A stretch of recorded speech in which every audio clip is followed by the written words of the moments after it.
de hoje é a arquitetura contemporânea com ênfase na fenomenologia.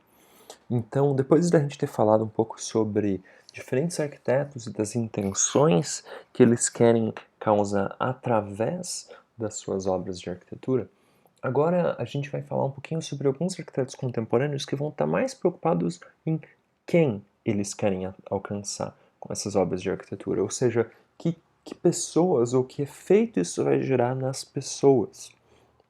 A arquitetura contemporânea com ênfase na fenomenologia talvez seja uma daquelas que vai ter um arcabouço teórico mais denso, baseado, então, justamente nessas questões filosóficas da fenomenologia, dessa preocupação na maneira como as pessoas percebem o espaço e os efeitos que isso vai gerar sobre elas. Para isso, então, eu quero começar apresentando um pouquinho para vocês o que é essa fenomenologia. Fenomenologia, então, é uma linha de pensamento filosófico que busca refletir sobre a experiência, ou seja, sobre o que nós sentimos, sobre o que nós passamos. Ela busca, de alguma maneira, tentar recuperar aquela nossa ingenuidade na forma como a gente se relaciona com o mundo ao nosso redor, na forma como a gente sente medo, como a gente sente frio, como a gente sente curiosidade, alegria, sem necessariamente passar por um filtro racional.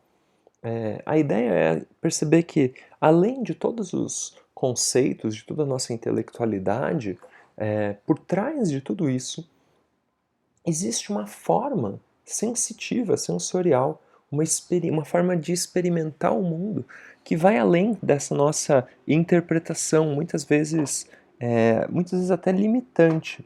Por isso, esses arquitetos, eles vão tentar, de certa maneira, recuperar um pouco dessa inocência da criança, dessa ingenuidade na forma de tentar promover as sensações, as experiências que eles vão buscar. Ou seja, na arquitetura, essa fenomenologia, essa forma de pensar, vai buscar estimular justamente as experiências sensoriais, as sensações através daquilo que a gente está experimentando. E para isso eu quero que vocês prestem atenção nessa imagem aqui. Essa é uma vinícola na região da Califórnia, projetada pelo escritório do Herzog de Meuron. E a gente está vendo aqui a aparência externa. Ela é construída com um sistema construtivo muito interessante. São gabiões de pedra, são grandes blocos de pedra colocados dentro de cubos feitos com tela metálica, tipo aquela tela galinheiro.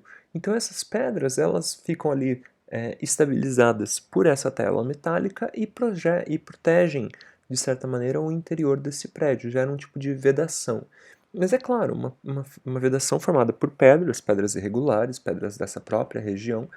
Então elas não vedam perfeitamente. Isso permite a entrada de luz, a entrada de vento no interior desse galpão da vinícola. E é justamente para lá agora que a gente vai caminhar na nossa foto. A gente vai enxergar um pouquinho do que está acontecendo. Então olha só, nessa entrada. Vocês conseguem perceber aqui essas estruturas metálicas desse gabião, essa tela, então, que protege essas pedras dispostas ali dentro, que acabam vedando de certa forma, mas por outro lado, permitindo essas entradas de luz, permitindo essa ventilação. Ou seja, dentro da fenomenologia, essa arquitetura vai buscar tentar estabelecer algumas estratégias de projeto. A maior parte das vezes essas estratégias de projeto elas são acústicas e são táteis. Por quê? Porque são campos onde é um pouquinho mais fácil da gente trabalhar, né? É um pouco mais fácil a gente trabalhar além da visão, né? A gente trabalhar com o sentido da audição e com o sentido do tato, do que a gente tentar trabalhar com o paladar, por exemplo, na arquitetura, né? As pessoas não vão sair lambendo as paredes do nosso prédio. Então, em geral, esses arquitetos vão trabalhar com a acústica e com o tato, para tentar possibilitar ou tentar estimular que o visitante, que o usuário do prédio tenha impressões muito fortes, sensações, experiências visuais estimuladas, então, por esses efeitos. Com que objetivo? Gerar reflexão, gerar recolhimento, gerar novas sensações. Diante de um mundo, então, repleto de todas aquelas características que a gente já vem falando em todas as aulas, o que esses caras buscam é tentar criar condições para que essa arquitetura estimule as sensações diretamente nas pessoas. Como eles fazem isso? Manipulando as entradas de luz, seja essa luz natural, como a gente observa, por exemplo, nessa imagem, né, em que eles manipulam essas entradas de luz através do material da vedação, ou luzes artificiais também, especialmente em espaços internos, nos expondo a materiais que ora são opacos, ora são transparentes, ora são translúcidos, e que geram então esse tipo de diferentes experiências em que ora você enxerga o que tem lá, ora você não enxerga, ora você enxerga parcialmente, e também através de algumas tecnologias que podem favorecer, podem contribuir com esse tipo de representação. Esses fenômenos visuais são um dos mais diversos, mas em geral, os dois mais comuns vão ser a mudança na forma como a gente enxerga as transparências. Então, ela vai desde uma transparência literal, eles manipulam, por exemplo, paredes de vidro ou paredes com elementos vazados, e aqui na mesma vinícola a gente percebe o contraste entre essa parede de pedra com os espaços vazados ali pelo sistema construtivo, então gera um tipo de transparência, e aqui um outro tipo de transparência que são nas próprias paredes de vidro. E é interessante porque, como eu disse, isso está relacionado a uma questão filosófica, vai muito além do que meramente a questão física, a questão literal, do que é transparente e do que não é, mas também a partir daquilo que a gente entende, a forma como a gente entende esses espaços. Então, por exemplo, uma das brincadeiras que vai ser utilizada é, em alguns momentos, utilizar o vidro, mas o vidro reflexivo, um vidro espelhado. Porque a nossa mente vai entender que literalmente aquilo ali deveria ser transparente, mas do aspecto sensorial não é. No aspecto físico, de fato, não está sendo transparente. Por outro lado, a gente tem as paredes de pedra que deveriam ser opacas, mas que geram um efeito de transparência. Então, eles estão brincando aí, eles estão manipulando a nossa forma de perceber essas coisas. E para isso, então, isso também pode ser entendido como uma forma de acentuar a complexidade visual. Eles estão complicando um pouco a maneira como a gente entende as coisas. Eles estão tentando criar ambientes nos quais, através de múltiplas camadas, através de vários caminhos, normalmente a ideia da caixa dentro de uma caixa, por exemplo, eles brincam então com a maneira como a luz chega, a maneira como a gente enxerga de dentro para fora ou de fora para dentro, tentando aumentar essa nossa complexidade visual. Vocês vão ver que em diversos casos esse trabalho ele está relacionado ao uso de luzes refletidas, de superfícies opacas que refletem a entrada de iluminação por uma janela, por uma abertura lateral ou que está num lugar de onde eu não tenho visualização, enfim, várias formas diferentes da gente aplicar isso. A teoria por trás da fenomenologia, ela se baseia em alguns trabalhos muito interessantes. Tem um texto, por exemplo, do Peter Zumthor, sobre quem a gente vai falar daqui a pouco, chamado Atmosferas, em que ele fala justamente sobre essa maneira como os espaços configuram ambientes, como as paredes, o uso dos materiais configura ambientes e as sensações, os sentidos que esses ambientes geram nas pessoas. Mas talvez um dos principais nomes da teoria da arquitetura fenomenológica seja o Johanni Falasma.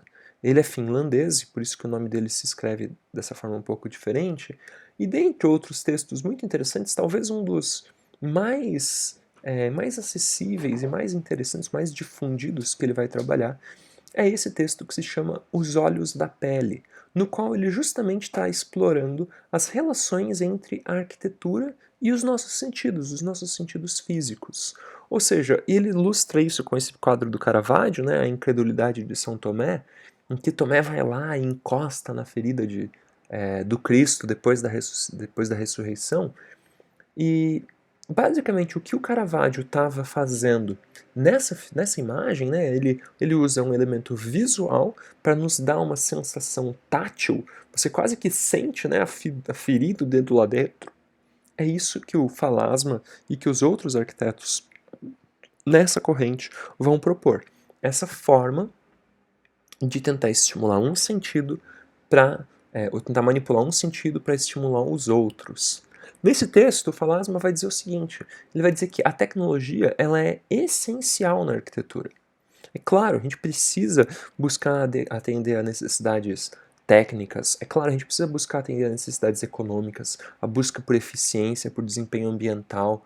A tecnologia é essencial na arquitetura, mas as qualidades poéticas e artísticas, elas sempre têm uma origem e um motivo existenciais. Ou seja, muito além do que simplesmente eu preciso ser técnico, eu preciso ser eficiente, a arquitetura ela tem, além disso tudo, essas características estéticas e artísticas que precisam ser atendidas, porque a arquitetura surge de um senso de vida elevado, de uma compreensão mais ampla de que aquilo é muito mais do que simplesmente, por exemplo, nessas imagens, muito mais do que simplesmente uma casa de campo. Essa é a casa de campo do próprio Falasma, lá no interior da Finlândia, e vai muito além do que simplesmente paredes e a relação com o lago, e sim as sensações, os sentimentos que uma experiência ali pode te gerar. Para isso ele vai dizer, eu aconselharia que os alunos olhem para tudo. Eles têm que olhar para a tecnologia, sim, mas quando eles olharem para a tecnologia, olhem para aquilo com olhos sensuais, olhos poéticos. Sensuais aqui não no sentido erótico, mas sensual no sentido de sensações. Tenta entender quais os efeitos, quais as sensações, quais os potenciais poéticos que utilizar a tecnologia, que utilizar um telhado verde, que utilizar materiais reciclados, novos sistemas construtivos pode trazer para as pessoas. Por quê? Porque enquanto arquitetos, a nossa verdadeira tarefa é justamente enobrecer a vida das pessoas. Nos próximos slides, a gente vai falar um pouquinho sobre como isso vai ser aplicado no trabalho de 3 profissionais diferentes. Mas essa é um pouquinho da introdução dos objetivos dessa arquitetura fenomenológica.